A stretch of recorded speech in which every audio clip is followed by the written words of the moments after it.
வாத கஃப தொந்தம் அப்படின்னா நமக்கு மூட்டுக்கு மூட்டு வலி உண்டாகிறது, செரிமான கோளாறுகள் வந்து இருக்கிறது, அதே மாதிரி மலச்சிக்கல் சம்பந்தமான பிரச்சனை இருக்குது. இதெல்லாம் வாதம் அதிகரிக்கும் போது வரக்கூடிய பிரச்சனைகள்.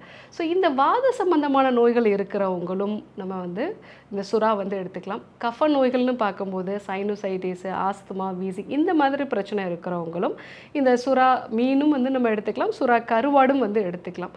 அதே மாதிரி உடம்புல ஏதாவது ஒரு இன்ஃபெக்ஷன் வந்து இருக்குது அப்படின்னா, ஸோ அந்த இன்ஃபெக்ஷன்ஸை வந்து சரி செய்கிறதுக்கும் வந்து இந்த நம்ம மற்ற மருந்துகளோடு சேர்த்து இதை ஒரு உணவுப் பொருளாக வந்து எடுத்துக்கலாம். ஏன்னா இந்த சுறால வந்து பார்த்திங்க அப்படின்னா ஒரு 100 கிராம் அளவு இருக்கக்கூடிய அந்த சுறா மீனோட இறைச்சியில் வந்து பார்த்திங்கன்னா கிட்டத்தட்ட 40 கிராம் அளவுக்கு வந்து புரோட்டீன் வந்து இருக்குது. ஸோ அந்த அளவுக்கு புரோட்டீன் இருக்குது அப்படின்னாலே நம்மளுடைய நோய் எதிர்ப்பு சக்தி வந்து ஆரோக்கியமாக இருக்கும். நோய் எதிர்ப்பு சக்தி ஆரோக்கியமாக இருக்கிறதுனால நமக்கு ஃபீவரோ இல்லை ஏதாவது ஒரு இன்ஃபெக்ஷன் இருக்கும் பொழுது அதை சரி செய்கிறதுக்கு இது ரொம்பவே யூஸ்ஃபுல்லாக இருக்கும்.